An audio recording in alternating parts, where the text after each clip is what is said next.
आज मैं आपको एक ऐसी किताब के बारे में बताना चाहता हूँ कि जो चीज़ भी आप चाहते हो, ज़िंदगी में प्राप्त करना चाहते हो या हासिल करना चाहते हो, आपको वो ही चीज़ मिल जाएगी। और कैसे मिलेगी, इसका नाम है द सीक्रेट। एक किताब के बारे में पहले मुझे भी पता नहीं था, कई लोगों ने मुझे बताया, मुझे पता नहीं था इसका नाम एक किताब है। तो मेरे को मेरी ज़िंदगी में इस किताब ने काफ़ी सारी चेंजेस हुई। किताब मैंने बाद में ख़रीद के पढ़ी भी, इसके ऊपर अमल भी करा, लेकिन मैं ज़िंदगी में जो कुछ भी हूँ इस किताब की वजह से हूँ। आपको मैं बताता हूँ कि चलिए शुरू करते हैं। मेरा नाम है बी आर गुप्ता, मैं हूँ आपको शुभचिंतक।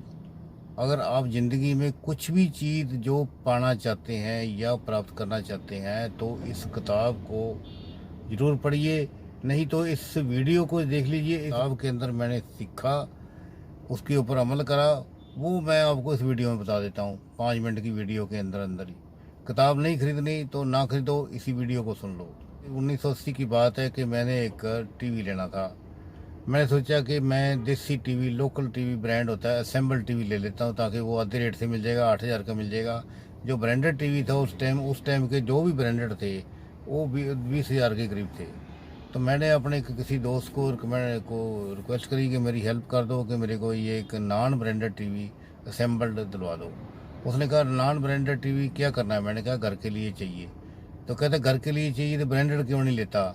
मैंने कहा ब्रांडेड कैसे ले लूँ, मेरे पास 20,000 रुपये, इतने पैसे नहीं है मेरे पास, तो सिर्फ पैसे भाई 8-10,000 रुपये। उसने कहा तुम भी कमाल करते हो, जब तूने प्रेयर लगाई थी अपने रब को तो ब्रांडेड की लगा देता तो तुम्हें वो 20,000 रुपये भेज देता।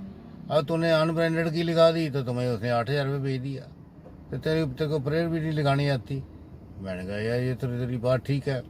मैंने कहा चलो इस आइडिया को पोस्टपोन कर देते हैं। वही बात हुई, मैंने प्रेयर लगा दी अपने परमात्मा को कि मेरे को तो ब्रांडेड टीवी चाहिए और ऐसे सैमसंग वाला चाहिए या एलजी वाला चाहिए। तो वो मेरे को वही बात हुई, कल करामात हो गई। जो मेरे दोस्त ने मुझे बताया था वो तो बिल्कुल करामात साबित हुई। तो मैंने कहा मेरे को 20,000 रुपये की इनकम होगी। मैं फटाफट दौड़ के गया, टीवी खरीद के ले आया 20,000 रुपये का। और फिर मैंने उस दोस्त का अपने का ग्रेटिट्यूड करा, उसका थैंक्स करा कि यार तुमने तो मुझे बहुत अच्छी बात बताई, तू तो मेरे लिए एक रब साबित हो गया। वो कहता ठीक है। मैंने कहा तूने ये सब कुछ कैसे सीखा? कहता सीक्रेट से। मैंने सोचा नहीं सीक्रेट से सीखा, भैया सीक्रेट बताना नहीं चाहता। तो मैंने कहा चलो नहीं बताना चाहता तो कोई बात नहीं, ना बताओ।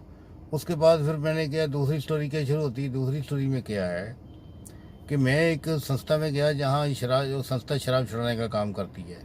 वहाँ उन्होंने कुछ ऐसे शराबियों को, ड्रग एडिक्ट को, नशेड़ियों को बुलाया हुआ था जो कि छोड़ चुके थे। तो वहाँ एक बड़ा अजीब किस्म का नशेड़ी था, वो हर किस्म के नशे करता था, शराबी कबाबी, सिगरेट स्मोकिंग, सब कुछ करता था। वो छोड़ चुका था और बिल्कुल सीधी सादी ज़िंदगी जी रहा था और बड़ा अच्छा ग्रो कर रहा था, बिजनेसमैन बन गया था। उसको मैंने पूछा तूने ये सब कुछ कहाँ से सीखा? कहता सीक्रेट से।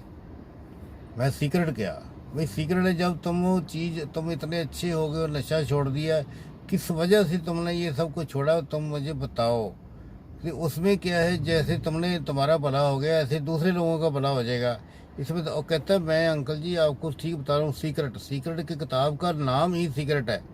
THE, द आगे SECRET, सीक्रेट। एक किताब पढ़ के मैं किताब के ऊपर, उसके ऊपर जो लिखा है उसी के ऊपर अमल कर रहा हूँ। तो फिर मेरे को अपने उस पहले वाले इंजीनियर दोस्त की भी याद आ गई, उसने भी सीक्रेट बोला था, उसको भी मैंने दोबारा पूछा। वो कहता हाँ भाई हाँ, ये किताब का ही नाम है। तो इधर से जो बंदा नशेड़ी था, रिकवर हो चुका था, उसने भी यही बोला कि किताब है। फिर मैंने किताब के बारे किताब लेके मैंने पढ़नी शुरू कर दी। फिर मुझे उस किताब के बारे में कुछ काफ़ी सारी बातें, उसकी किताब जो है लॉ ऑफ अट्रैक्शन पे बेस है। लॉ ऑफ अट्रैक्शन क्या है कि जैसे हम किसी बंदे को तरक्की करके देखते हैं, मेरे पास से बड़ी कार चली गई, मैं होंडा सिटी में बैठा हूँ, मेरे पास से BMW मर्सिडीज जाती है, तो मेरे को एक लॉ ऑफ अट्रैक्शन होता है। लॉ ऑफ अट्रैक्शन होता है मेरे को दूसरी बड़ी चीज़ की, मेरे से ज़्यादा तरक्की वाले लोगों को देख के मेरे को अट्रैक्शन होती है कि मेरे पास ऐसी क्यों नहीं। मैं होंडा सिटी में बैठा हूँ, मेरे को BMW में बैठना चाहिए, मेरे को मर्सिडीज में बैठना चाहिए, मेरे को पोर्श में बैठना चाहिए। ये ही लॉ ऑफ अट्रैक्शन है। इसको थोड़ा सा जेलसी भी कह सकते हैं। जेलसी एक थोड़ा रफ वर्ड है और लॉ ऑफ अट्रैक्शन एक बढ़िया पॉलिश वर्ड है। अब हम जिंदगी में ये लॉ ऑफ अट्रैक्शन और या जेलसी बचपन से ही करते आ रहे हैं। दो भाई थे, दोनों भाइयों का एक परिवार के अंदर एक दूसरे के प्रति जेलसी होती है कि वो, उस भाई के पास अच्छे कपड़े पहने हैं, मेरे नहीं है। मम्मी दूसरे भाई को अच्छा खाना देती है, मेरे को नहीं देती। ये जेलसी शुरू से चलती, दो बहनों की भी चलती है। स्कूल में जाते, स्कूल में दूसरे स्टूडेंट के साथ होती है, ये चलती रहती है, ऑलरेडी पार्ट ऑफ लाइफ है। इसी को थोड़ा सा रोंडा बार ने द सीक्रेट बुक के अंदर बहुत बढ़िया ढंग से समझाया है कि इसको पॉजिटिव एटीट्यूड में कैसे लेना है। जो जेलसी थी वो तो ये होता है कि ये दूसरा बंदा साला बड़ी कार में जा रहा है, इसकी कार छीन लूँ मैं।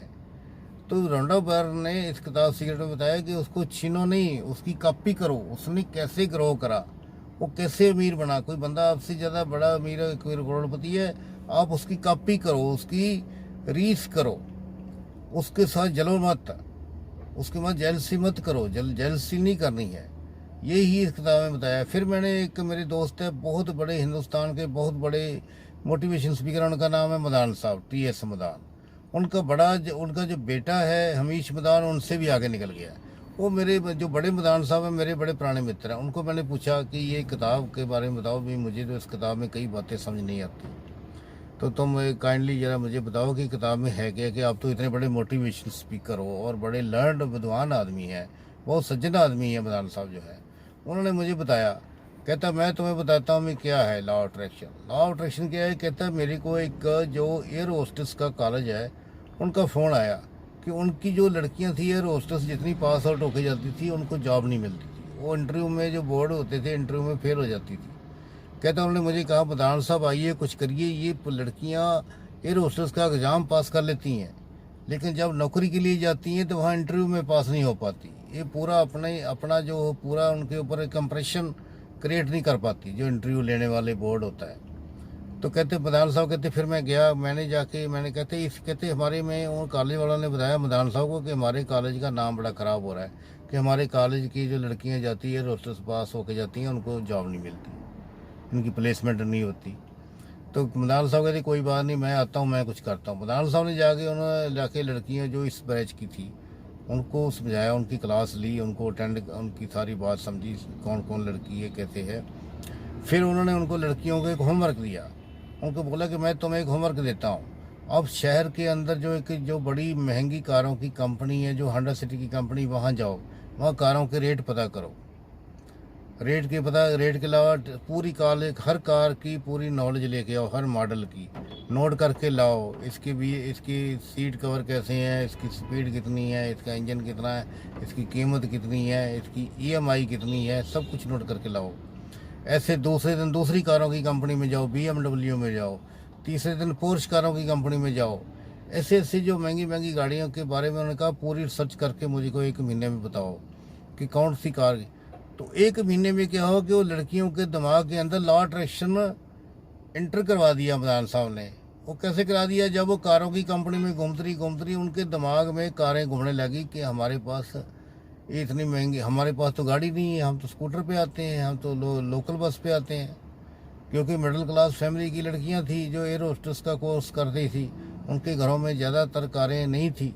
ज़्यादातर लड़कियां ऐसी थी जिनके घरों में कारें नहीं थी, तो उनको एकदम कारों की अट्रैक्शन हुई। उस साल जो लड़कियां पास आउट भी कर गई और जब इंटरव्यू में गई तो सभी की सभी लड़कियां सेलेक्ट हो गई। तो मदान साहब का उन्होंने फिर थैंक्स करा। तो यही चीज़ मदान साहब ने मुझे बताई, कहते ये है लॉ ऑफ अट्रैक्शन। तो फिर मुझे वही सारी बात मदान साहब की कही समझ आ गई। मेरा ख्याल है आपको भी आगे होगी। अगर आपको ये वीडियो अच्छी लगे, इसको लाइक करो, कमेंट करो।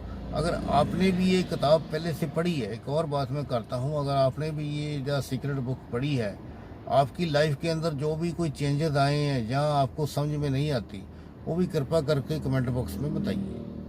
तो आज की वीडियो में केवल इतना ही। आपका शुभ चिंतक BR गुप्ता। जय हिंद।